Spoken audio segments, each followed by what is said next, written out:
Dr. Kira pressed her crystalline hand against the observation window of the research vessel, Harmony of Stars, and watched the purple nebula dance before them like frozen lightning in space. Her species, the Villani, had traveled across the galaxy for 300 years studying beautiful places like this one, where new stars were born from cosmic dust and ancient dreams. She turned to her human colleague, Dr. Hyan, who was recording data on his tablet with the same quiet focus she had come to admire during their 2-year mission together.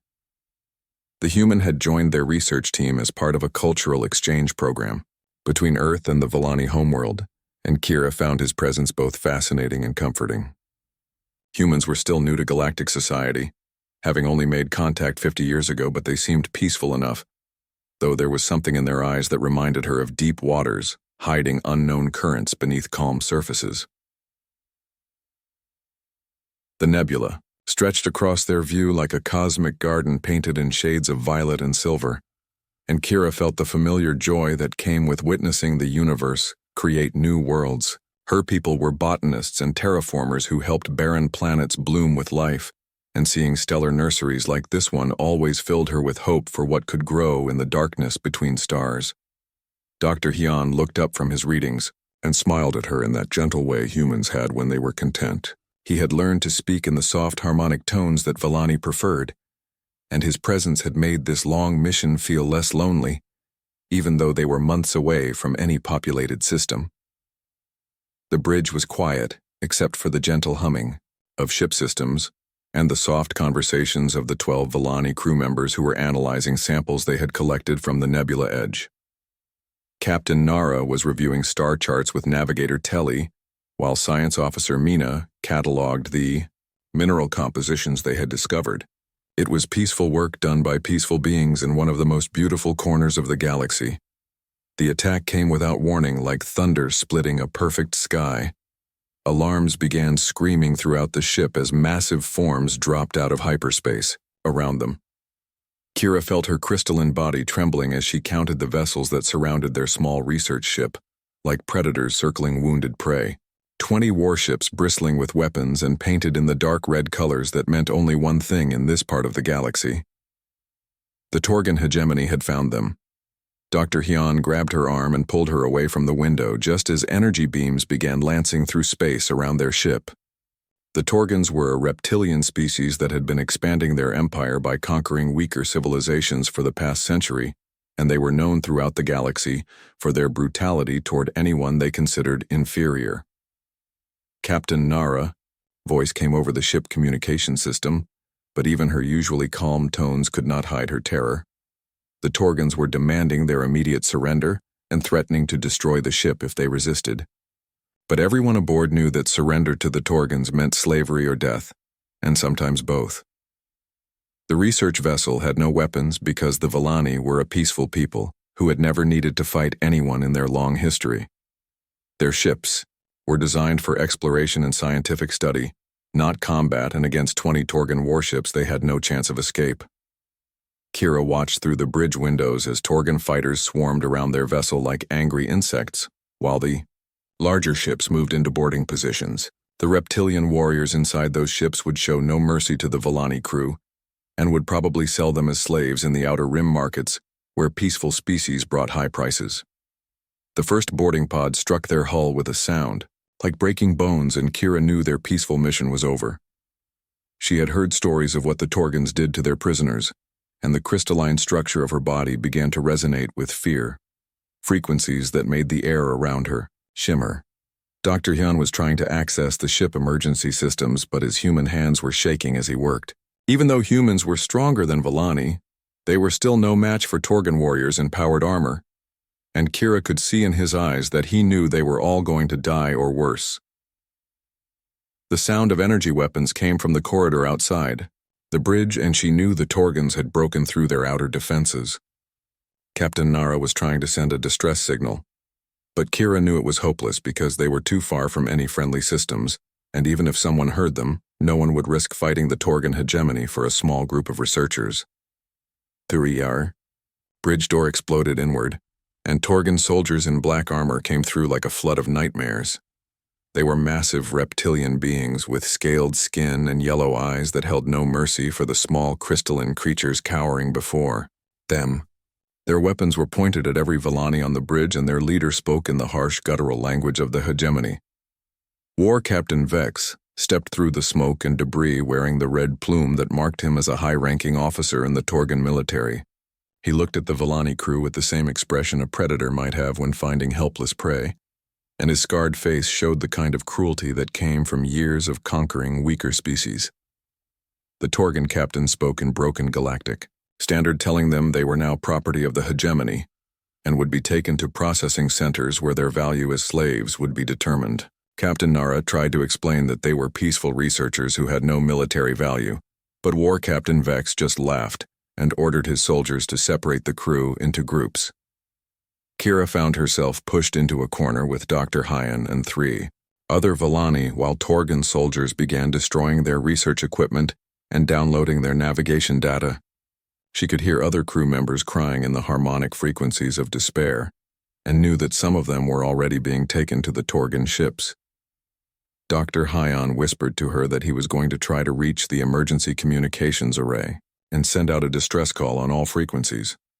It was a desperate plan because the Torgans would kill him if they caught him, but it might be their only chance to let the galaxy know what was happening to them. While the Torgan soldiers were busy looting their equipment, Dr. Hyan crawled across the bridge floor toward the communication station. Kira watched him move with the quiet determination she had seen humans show when they were focused on a task, and wondered where such courage came from in beings who seemed so peaceful. The human reached the communication array and began entering commands with quick, efficient movements, while Kira tried to distract the guards by making the crystalline harmonics that Villani used when they were frightened.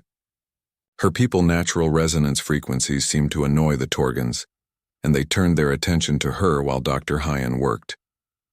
The distress signal went out on all emergency channels, carrying a simple message that would reach every listening post within 50 light years. Dr. Hyan spoke into the transmitter with quiet desperation, telling anyone who might hear that peaceful researchers were under attack by the Torgan hegemony, and asking for help from any civilization that still believed in protecting the innocent. War. Captain Vex discovered what the human had done and struck him down with the butt of his weapon while shouting orders to his soldiers. But the message was already racing through hyperspace toward distant worlds, and Kira felt a small spark of hope, even as Torgan hands dragged her toward their boarding pods. As they forced her onto the enemy ship, she heard Dr. Hyan's final transmission, echoing through the corridors of the Harmony of Stars.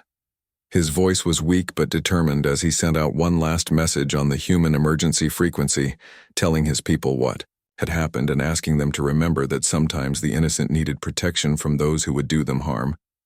The Torgan ship was dark and filled with the smell of reptilian musk and old violence, and Kira knew she might never see her crystal gardens again.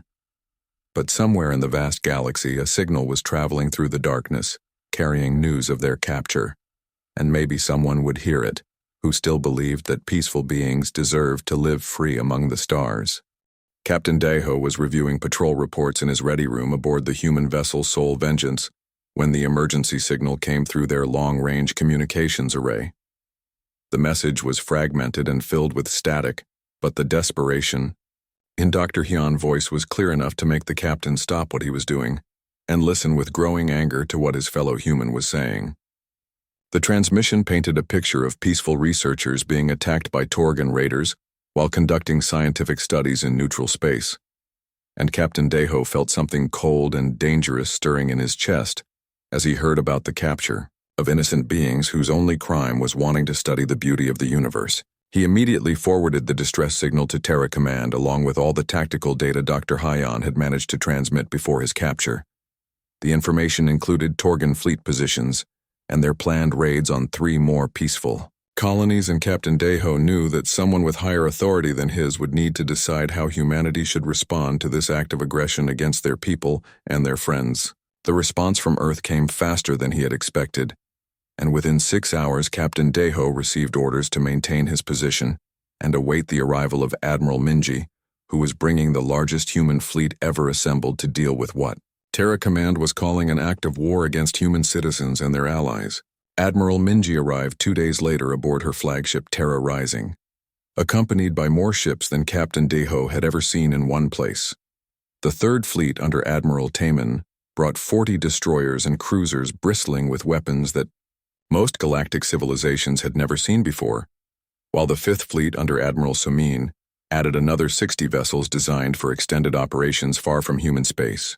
But it was the Deep Strike Force under Commander Junho that made Captain Deho realize just how seriously Earth was taking this situation. These were the ships and crews that humanity kept hidden from the rest of the galaxy, and seeing them deployed meant that someone had made a decision to show the universe what humans were really capable of when their people were threatened. The War Council convened aboard Terra Rising in a conference room that held more military power than most species could imagine. Admiral Minji sat at the head of the table wearing the simple gray uniform that human officers preferred. But her eyes held the kind of cold calculation that came from years of planning for conflicts that most galactic citizens never knew were possible. Admiral Taman was studying tactical displays showing Torgan fleet movements while General Yuna reviewed marine deployment options, and Intelligence Director Jiho briefed them on everything they knew about hegemony military capabilities. These were humans who had been preparing for war while the rest of the galaxy assumed they were just another peaceful species, interested in trade and cultural exchange. Captain Deho found himself wondering how long humanity had been hiding their true nature from their galactic neighbors, and whether other species had any idea what they were really dealing with when they met humans in diplomatic settings. Admiral Minji called the meeting to order and began speaking in the quiet tones that human military officers used when they were discussing matters of life and death. She explained that the Torgan attack on Dr. Hyon research vessel was not just an act of piracy, but a deliberate assault on human citizens and their allies that could not be allowed to stand without response.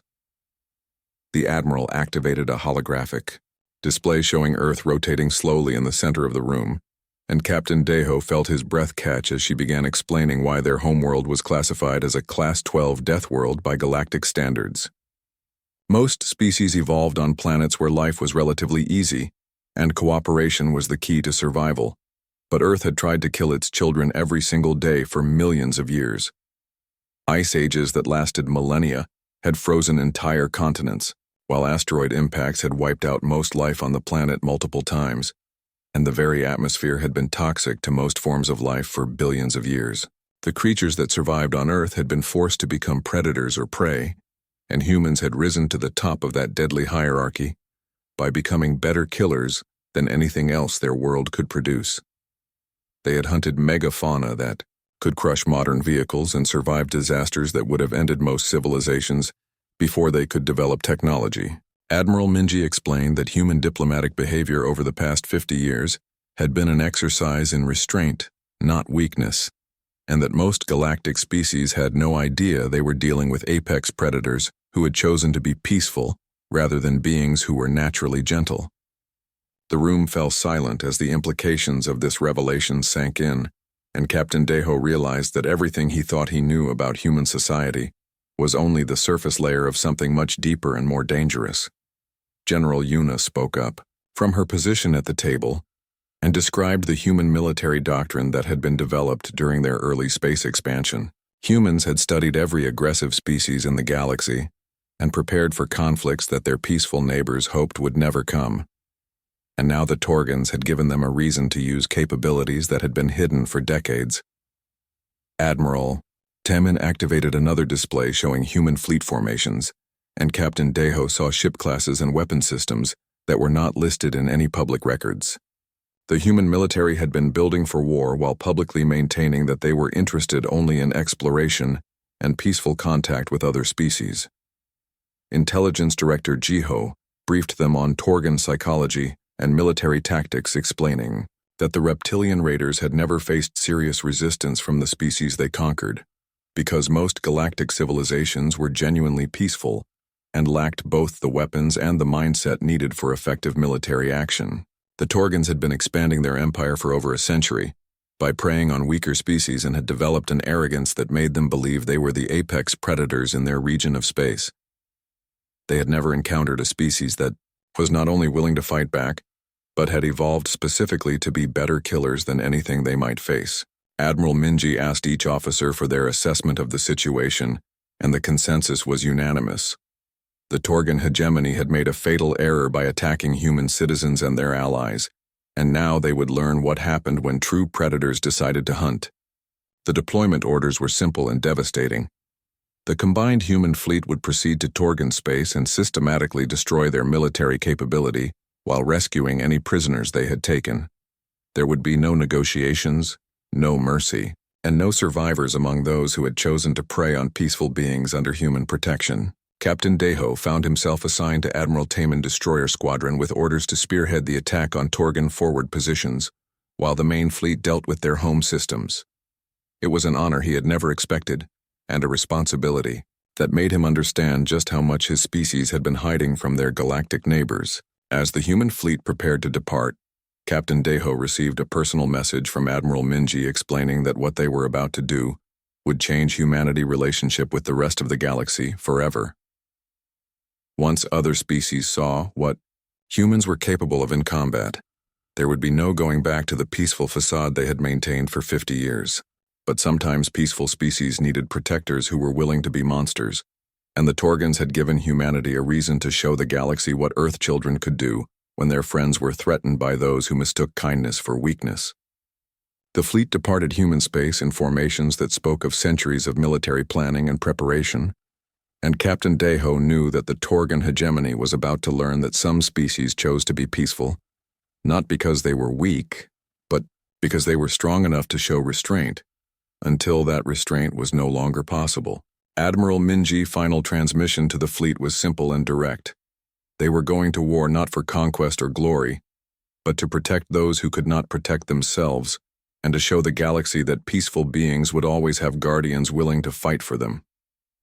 The human fleet vanished into hyperspace, carrying 50,000 warriors from a world that had spent millions of years teaching its children how to kill anything that threatened them, and the Torgans were about to discover what happened when apex predators decided to hunt. War Captain Vex stood on the bridge of his flagship Crimson Talon and watched his fleet approach the Zephyrian agricultural world of Harmony Falls with the satisfaction of a predator who knew his prey had no chance of escape. The peaceful plant. Farmers who lived on the planet below had sent desperate messages pleading for mercy, but the Torgan commander felt nothing but contempt for species too weak to defend themselves. His intelligence reports indicated that the Zephyrians had only orbital platforms designed for asteroid deflection and agricultural support, with no military capabilities whatsoever. It would be another easy conquest for the hegemony, and the captured population would bring excellent prices in the slave markets of the Outer Rim territories. The Torgan fleet consisted of 30 warships, including his own heavy cruiser, and enough troop transports to carry away every valuable inhabitant of the planet below. War Captain Vex had conducted dozens of raids like this one over his 20-year career, and he knew that resistance from agricultural worlds was usually minimal and quickly overcome. His communication officer reported that they were receiving scattered transmissions about some human fleet approaching their position, but War Captain Vex dismissed the reports as propaganda or false intelligence. Humans were another weak species that preferred diplomacy to warfare, and even if they did send ships to interfere, they would be no match for Torgan military might. The reptilian commander had reviewed intelligence files on human capabilities and found nothing that concerned him. Their ships appeared to be lightly armed exploration vessels designed for peaceful contact with other species, and their military forces seemed focused on defensive operations rather than aggressive expansion like proper warriors should be. War Captain Vex ordered his fleet to begin orbital bombardment of the Zephyrian defense platforms, while his troop transports prepared for planetary assault operations. The plant farmers were broadcasting surrender offers on all frequencies, but he had no interest in negotiation when conquest was so much more profitable and satisfying. The first Zephyrian platforms died under Torgan weapons fire in brilliant explosions that lit up the darkness between the ships and the planet below, and War Captain Vex felt the familiar rush of victory that came with destroying those too weak to defend themselves properly. His tactical officer reported energy signatures approaching from hyperspace, but the readings were confused and contradictory, suggesting that whatever was coming was either malfunctioning or using some kind of primitive technology that Torgan sensors had difficulty analyzing. War Captain Vex was preparing to order the next wave of bombardment when the human fleet dropped out of hyperspace around his position in a formation that made his reptilian blood run cold with sudden understanding of just how badly he had miscalculated the situation. The human ships moved like a school of predatory fish surrounding his fleet with precision that spoke of centuries of tactical development and training. Their vessels were sleek and deadly-looking with weapon systems that his sensors could barely identify, and their formation showed coordination that his own fleet could never match. Admiral Taman Destroyer Squadron hit the Torgan formation from 3 directions simultaneously, with weapons fire that tore through shields and armor like they were made of paper, rather than the advanced materials that had protected hegemony ships for decades of successful raids. The human attack was unlike anything War Captain Vex had experienced in his long military career. There were no demands for surrender, no warnings about civilian casualties, and no negotiation attempts. The humans simply began systematically destroying every Torgan vessel in range with clinical efficiency that spoke of predators who had evolved to kill without mercy or hesitation.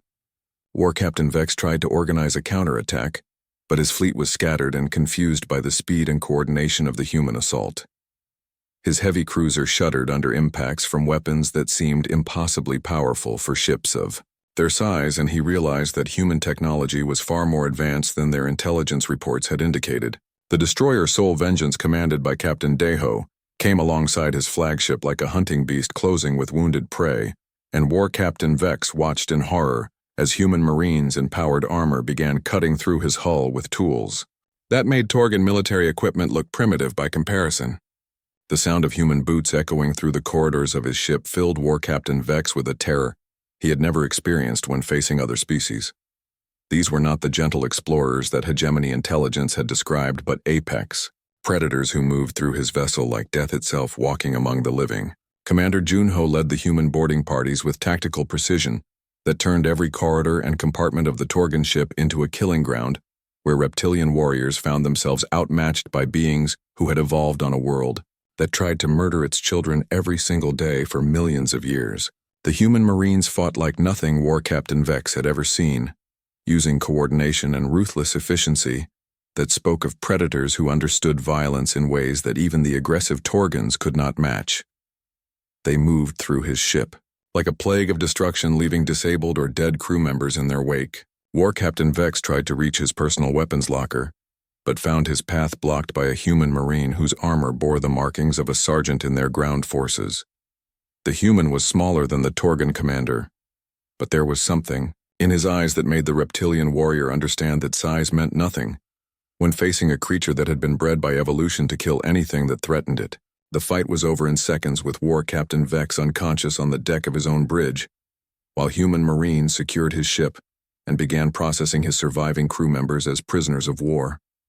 The efficiency with which they worked spoke of military doctrine that had been developed for conflicts far more serious than the piracy raids that Torgans considered warfare. Throughout the battle space around Harmony Falls, Admiral Taman forces were systematically dismantling the Torgan fleet with losses so minimal that it seemed impossible. Human destroyers danced between enemy ships like fighters, while their weapons turned proud hegemony warships into expanding clouds of debris and escaped atmosphere. The few Torgan vessels that attempted to flee found their escape routes blocked by Admiral Soman Fifth Fleet, which had positioned itself to prevent any survivors from carrying word of this disaster back to hegemony space. The humans were fighting, not just to win this battle, but to ensure that no one would know what had happened until they were ready to reveal their true capabilities. Captain Deho coordinated the rescue of Villani prisoners from the Torgan ships, while his marines processed enemy survivors with professional efficiency. The crystalline researchers who had been captured during the initial raid were treated with gentle care that contrasted sharply with the ruthless violence the humans had shown their captors. Dr. Kira found herself aboard the Soul Vengeance being examined by human medical personnel, who spoke to her in the soft harmonic tones that Villani preferred. While outside the ship, her rescuers continued their systematic destruction of every Torgan vessel that had participated in raids against peaceful species. She watched through observation windows as human ships moved through the debris field searching for survivors, and salvageable equipment with the same methodical precision they had shown during the battle itself. These were not beings driven by rage or bloodlust, but professional warriors who understood that sometimes violence was necessary to protect those who could not protect themselves. War Captain Vex regained consciousness in a human detention cell where he found himself facing Admiral Taman, who explained in calm professional tones that the Torgan hegemony had made a serious error in judgment by attacking peaceful researchers under human protection. The Admiral made it clear that this battle was not the end of human response to Torgan aggression, but merely the beginning of a campaign that would continue until the hegemony no longer posed a threat to innocent species anywhere in the galaxy. As War Captain Vex listened to the human officers speak, he began to understand that his people had not encountered another weak species to be conquered, but apex predators who had been restraining themselves until someone gave them a reason to show what they were really capable of when their patience finally ran out.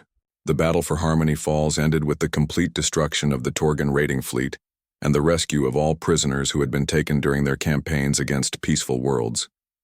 But for the humans, it was only the first step in a larger campaign that would teach the galaxy what happened when true predators decided to hunt. News of the human victory at Harmony Falls spread across the galaxy faster than hyperspace transmissions, as survivors and witnesses shared their accounts of what they had seen when Earth children went to war. The battle had lasted only 6 hours, but its implications would reshape galactic politics for generations to come, as species throughout known space began to reassess everything they thought they knew about their human neighbors. Dr. Kira found herself the center of attention aboard the medical ship Compassionate Dawn, where Captain Nari and her human crew treated Villani survivors with gentle care, while outside their vessel, the same species systematically hunted down every remaining Torgan ship in the system. The contrast between human kindness toward allies and their ruthless efficiency against enemies was something that crystalline researchers struggled to understand. The human medical personnel spoke to rescued prisoners in soft tones and provided care that went beyond mere treatment of physical injuries to address the emotional trauma that came from being captured by predators who viewed peaceful species as nothing more than property to be bought and sold in distant markets. Captain Nari explained to Dr. Kira that humans had learned long ago that healing required more than medicine, and that true recovery from violence meant helping victims understand that they were safe among those who would protect them from further harm. It was a philosophy that spoke of species that understood both violence and compassion in ways that most galactic civilizations had never needed to explore. But while human medical crews tended to survivors, their military forces continued operations that painted a very different picture of Earth capabilities. Admiral Taman destroyers moved through Torgan space like hungry wolves, systematically eliminating every raiding base and supply depot that Intelligence Director Jiho had identified during months of careful observation. The efficiency with which human forces operated spoke of military doctrine that had been developed over decades of preparation for conflicts that most galactic species hoped would never come. Their ships moved in formations that maximized firepower while minimizing casualties, and their crews executed complex maneuvers that would have killed most alien personnel through gravitational forces alone. Ambassador Kenji found his diplomatic offices flooded with communications from species throughout the galaxy, as news of human military capabilities reached civilizations that had previously viewed Earth as just another peaceful member of the galactic community. Some wanted military assistance against their own aggressive neighbors, while others sought reassurance that humanity had no territorial ambitions beyond protecting their friends and allies. The ethereal collective sent desperate messages requesting human protection against Skarn Empire raiders who had been attacking their meditation worlds and stealing ancient artifacts that held deep spiritual significance for their gaseous species. The ethereals had never developed military technology because their philosophy emphasized harmony with the universe, but now they faced extinction at the hands of aggressive neighbors. Meanwhile, the Skarn Empire itself quietly withdrew from several disputed territories near human space as their military analysts reviewed intelligence reports about the destruction of the Torgan raiding fleet. The reptilian predators had built their expansion strategy around preying upon weaker species, but they had no interest in facing opponents who might be even more dangerous than themselves. Intelligence Director Jiho carefully released selected information about Earth environmental history to help other species understand why humans had evolved such effective combat capabilities. The galaxy learned that humanity homeworld was classified as a Class 12 death world, where survival required constant adaptation to threats that would have eliminated most civilizations before they could develop spaceflight. The reports described ice ages that lasted for millennia and asteroid impacts that regularly reset the evolutionary clock, while atmospheric conditions remained toxic to most forms of life for billions of years. Every human ancestor had been forged in conditions that demanded they become better killers than anything their world could produce, or face extinction like countless other species that had failed the test. Academic institutions throughout the galaxy began studying human evolution with fascination and growing concern as they realized that Earth had produced a species specifically adapted for warfare in ways that peaceful civilizations could barely comprehend. The humans had not chosen to become predators, but had been shaped by their homeworld into apex killers who had somehow learned to show restraint. Dr. Hyon was recovered from a Torgan prison ship, where he had been held for interrogation about human military capabilities, and his testimony provided disturbing insights into how completely the hegemony had underestimated their new opponents. The captured Torgans had laughed at human diplomatic protests and dismissed their fleet movements as the posturing of another weak species afraid to fight. The reptilian captors had been so confident in their superiority that they had tortured human prisoners for information about Earth defenses, never realizing that they were dealing with beings whose ancestors had survived threats that would have killed entire Torgan generations. Their arrogance had blinded them to the reality that humans had been preparing for war, while publicly maintaining peaceful relations with their neighbors. War Captain Vek's surviving officers were interrogated by human intelligence specialists who extracted detailed information about hegemony, military structure, and strategic planning. The Torgans had built their expansion strategy around the assumption that most galactic species were too civilized to wage effective war, but they had never considered what would happen if they encountered predators who were simply choosing to be peaceful. The interrogation revealed that Torgan leadership viewed the galaxy as a vast hunting ground, filled with prey species that existed only to serve their empire through slavery or resource extraction. They had conquered dozens of worlds by exploiting the reluctance of peaceful civilizations to engage in serious violence, and had grown complacent about their military superiority. But Intelligence Director Jiho analysis of Torgan strategic documents revealed that the hegemony was already massing forces for a counterattack against human space under War Captain Drak, who had replaced the captured Vex as military commander. The reptilian leadership refused to believe that they had been defeated by superior opponents and were preparing to demonstrate their continued dominance through overwhelming force. The Torgan counterattack plans called for a massive invasion, fleet carrying their entire strategic reserve with orders to destroy human military capabilities and capture Earth itself as an example to other species that might consider resisting hegemony expansion.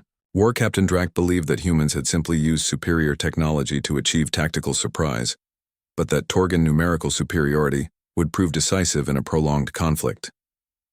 Admiral Minji reviewed the intelligence reports with grim satisfaction, knowing that the hegemony was about to make an error that would finally allow humanity to demonstrate the full extent of their military capabilities. The Torgans were approaching this conflict as if it were another raid against helpless civilians, but they were actually marching toward a confrontation with apex predators who had been restraining themselves for 50 years.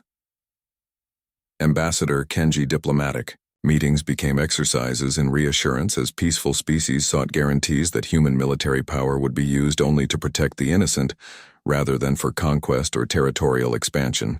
The ambassador explained that Earth had learned through bitter experience that true strength came from knowing when not to fight, rather than from demonstrating superior violence. But privately, he knew that the galaxy was about to witness something that would fundamentally change how every species viewed humanity and their role in galactic civilization. The Torgan counterattack would force humans to abandon their peaceful facade and reveal capabilities that had been hidden since first contact with alien civilizations. Dr. Kira transmitted her testimony about human behavior during the rescue operations to research institutions throughout Volani space, where crystalline scientists struggled to understand how beings could show such gentleness toward allies, while simultaneously displaying levels of controlled violence that defied their comprehension. of civilized behavior. Her reports described human Marines who stopped their advance through Torgan ships to provide medical aid to enemy wounded, while their comrades systematically disabled weapon systems and secured prisoners with professional efficiency. It was a combination of compassion and ruthlessness that spoke of species that understood both mercy and necessity in ways that purely peaceful civilizations could not fully grasp. The galaxy held its breath as news arrived that the largest Torgan fleet in history was moving toward human space, carrying enough firepower to devastate entire star systems, and confident that they would teach the upstart humans their proper place in the galactic hierarchy through overwhelming demonstration of superior force and military tradition. War Captain Drac stood on the command bridge of his flagship Vengeance of Scales and surveyed the largest military force in Torgan history as 400 warships prepared to teach the humans what happened when inferior species dared to challenge the might of the hegemony.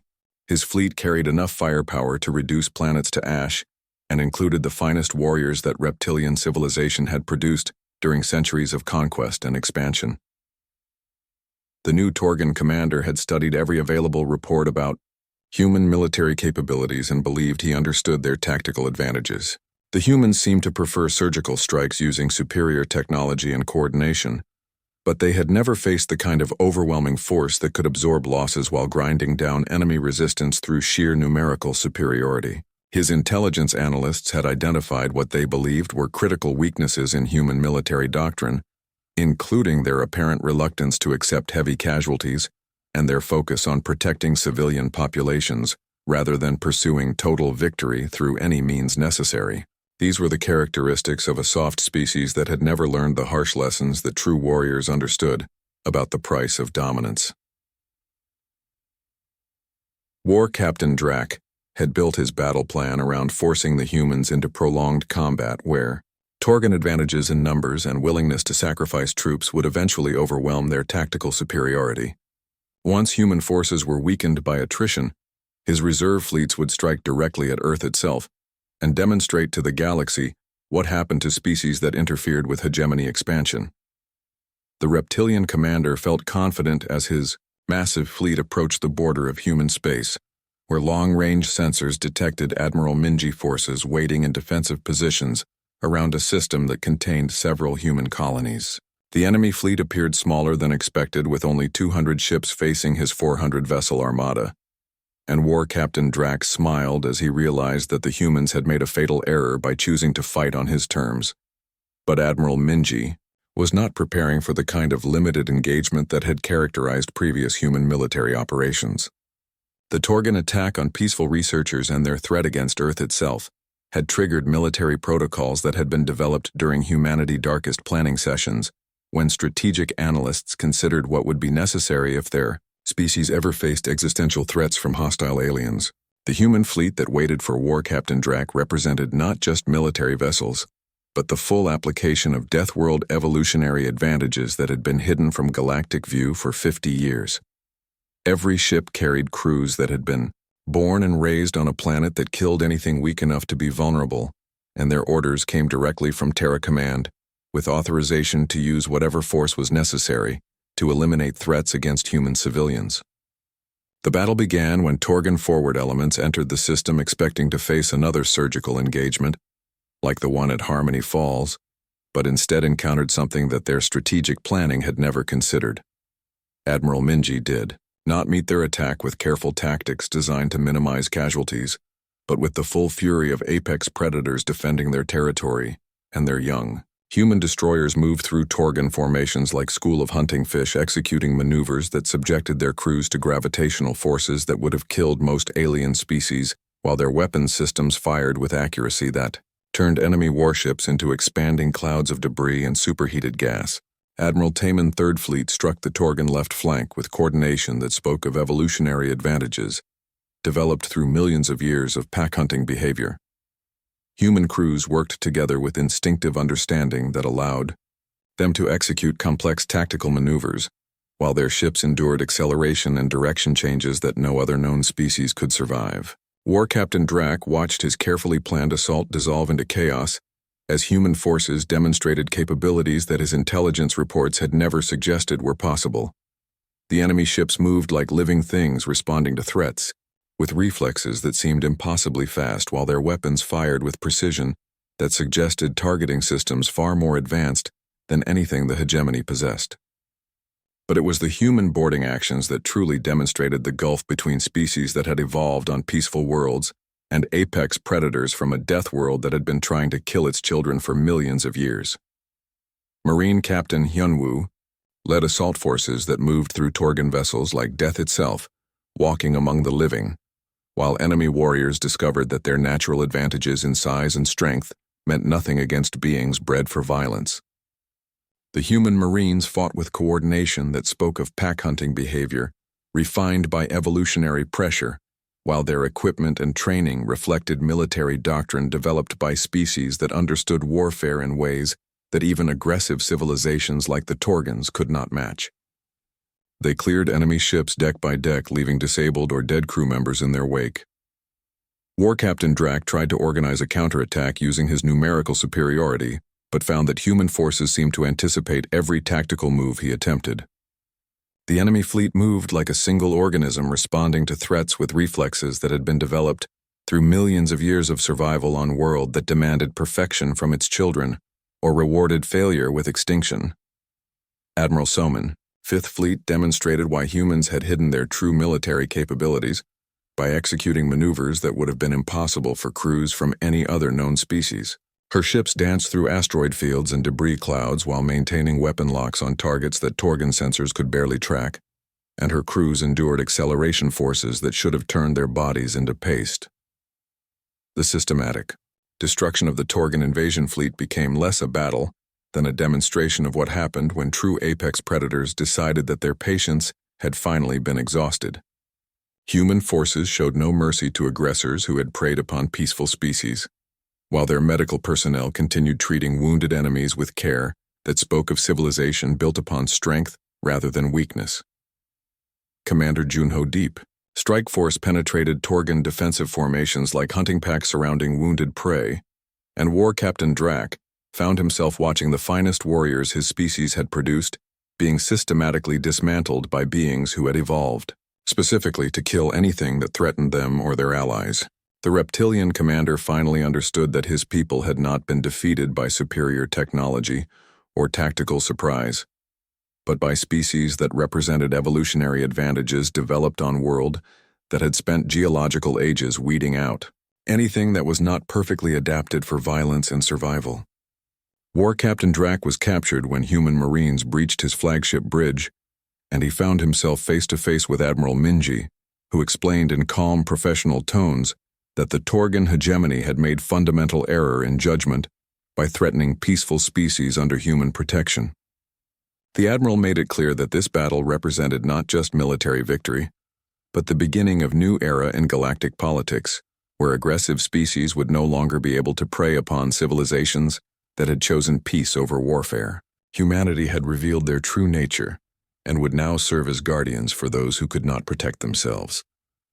As War Captain Drac listened to the human officer speak, he began to understand that his species had awakened something that had been sleeping in galactic civilization for millions of years.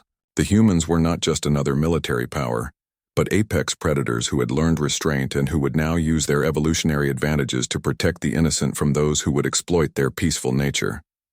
The destruction of the Torgan invasion fleet sent shockwaves throughout the galaxy, as species that had lived in fear of aggressive neighbors suddenly realized that they had protectors who were willing and able to fight on their behalf.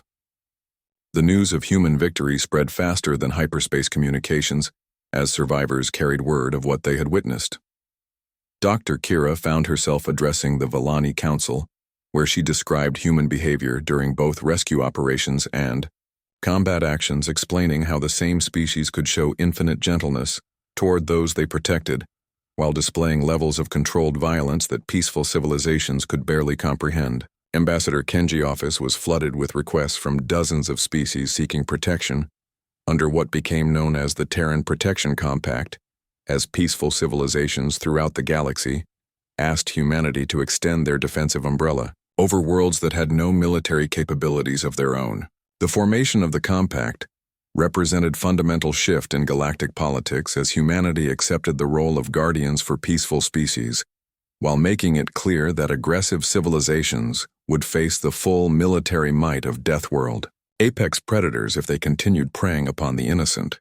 Intelligence Director Jiho released carefully selected information about human evolutionary history, helping the galaxy understand that Earth children had been shaped by their homeworld into perfect survivors who had chosen restraint, not because they were weak, but because they were.